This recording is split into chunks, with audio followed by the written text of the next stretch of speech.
नमस्कार, मैं हूं आपके साथ मयंक। आज 8 अप्रैल है और देखिए ये जंग अब एक निर्णायक मोड़ की तरफ आगे बढ़ गई है। मैं आपको बताऊंगा बीती रात और पिछले 12 घंटे में जंग से जुड़ा हर अपडेट और कहां-कहां हमले हुए हैं और अब ईरान और अमेरिका के आगे की रणनीति क्या होने जा रही है। यानी हर हमले पर हर अपडेट सबसे पहले आप तक पहुंचाने की कोशिश रहेगी। देखिए, जो बात मैंने आपको पिछले वीडियो में कही थी बिल्कुल वही हुई। डोनाल्ड ट्रंप ने हार स्वीकार कर ली है और डोनाल्ड ट्रंप ने सीज फायर का ऐलान कर दिया है। डोनाल्ड ट्रंप के सोशल मीडिया साइट पर इस बात का ऐलान किया गया और व्हाइट हाउस ने भी इसको कंफर्म किया कि 2 हफ्ते के लिए डोनाल्ड ट्रंप ने और अमेरिका ने सीज फायर का ऐलान कर दिया है। लेकिन इसके साथ बड़ी खबरें ये भी है कि सीज फायर के ऐलान के बाद भी इजराइल के ऊपर मिसाइल गिर रही हैं, बीरशेवा के ऊपर मिसाइल्स देखी जा रही हैं, तेल अवीव के ऊपर लगातार हमले हो रहे हैं। यानी ईरान की तरफ से अभी मिसाइल हमले नहीं रोके गए हैं। कल जिस तरह से हमला हुआ खार्क पर, अलग अलग इंफ्रास्ट्रक्चर पर हमले हुए ईरान के, उसके बाद पूरी रात भर ईरान की तरफ से जबरदस्त हमले देखे गए।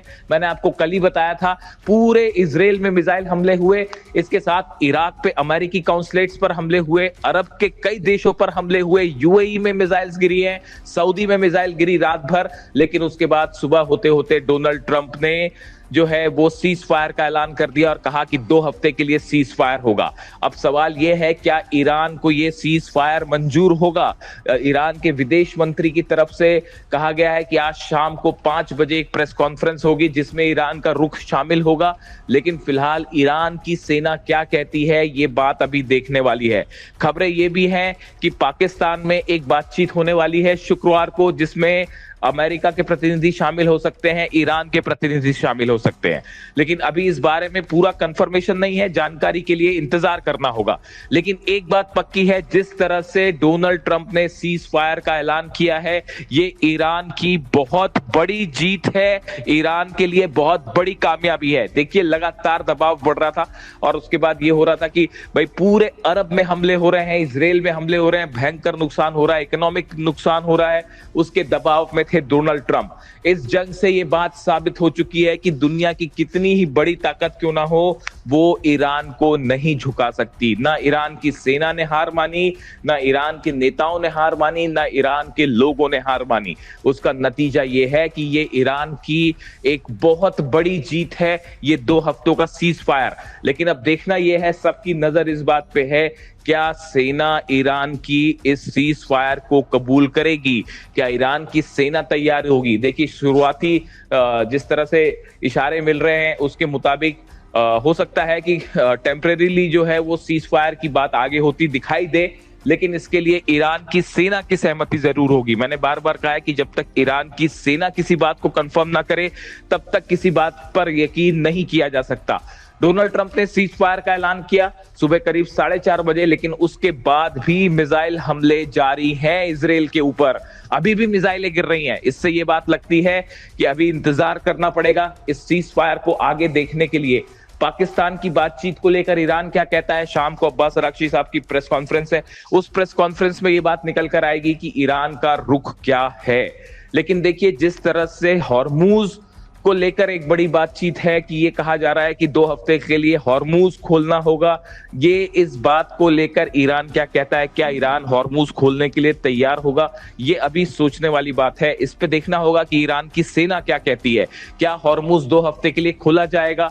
अगर हॉर्मूज खुलता है, इससे दुनिया भर में जो ऑयल और गैस को लेकर एक बड़ी समस्या है, उस पर राहत मिल सकती है। लेकिन ये तभी हो पाएगा जब ईरान की सेना, मैं एक बार फिर कहूंगा कि ईरान की सेना राजी हो। कल जिस तरह से हमले हुए थे, तभी मैंने वीडियो में अपने ये कहा था कि ये हमले टॉम हॉक मिसाइल से हैं, फाइटर जेट से कम हमले हैं। और जेडी वेंस ने हमलों के बाद ही कहा कि अब कभी भी जंग रुक सकती है। उसी से यह बात साबित हो चुकी थी कि डोनाल्ड ट्रंप अब इस जंग से भागने की तैयारी कर रहे हैं। डोनाल्ड ट्रंप इस बात को स्वीकार कर चुके हैं कि ईरान को नहीं हराया जा सकता और सारे बेसिस तबाह हो चुके हैं, बड़ी कैजुअलिटी हो रही है। इससे, इस शर्मिंदगी से बचने के लिए, करारी हार से बचने के लिए डोनाल्ड ट्रंप ने यह सीज फायर स्वीकार किया है। अब देखना यह है कि इस खबर में आगे क्या डेवलपमेंट होता है। क्या ईरान की सेना हमले रोकेगी? क्या अरब पर हमले रुकेंगे? अभी हालात ये हैं, पूरे अरब देशों में भयंकर अलर्ट है और तनाव की स्थिति देखी जा रही है कि किसी भी वक्त बड़े हमले हो सकते हैं। कहा यह जा रहा था कि बुधवार की सुबह तक की डेडलाइन है, जिसके बाद बड़े हमले ईरान पे होंगे, लेकिन सारी रात ईरान की तरफ से बड़े हमले होते रहे, ना सिर्फ इजराइल पे बल्कि कई अरब देशों पे। और उसके बाद अब ये सीज फायर का ऐलान, लेकिन ये सीज फायर डोनाल्ड ट्रंप की तरफ से है। ईरान इसको मानेगा नहीं मानेगा, ये अभी देखने वाली बात है। देखिए, वहीं ट्रंप के इस सीज फायर के बाद ईरान में जश्न शुरू हो गया है। हजारों लाखों की संख्या में लोग सड़कों पर आ गए हैं और झंडे लेके अल्लाहू अकबर के नारे लगा रहे हैं, हैदर हैदर के नारे लगा रहे हैं, रहबर रहबर के नारे लगा रहे हैं। और इसे ईरान की और खामेनेई साहब की बहुत बड़ी जीत के तौर पर ईरान ले रहा है। अब देखिए, आगे पता चलेगा कि सीज फायर का क्या होता है, लेकिन ये इस वक्त ईरान की बहुत बड़ी जीत हो चुकी है। देखिए, इससे जुड़ा जो भी अपडेट होगा उस पर हमारी नजर है, हम आप तक पहुंचाएंगे।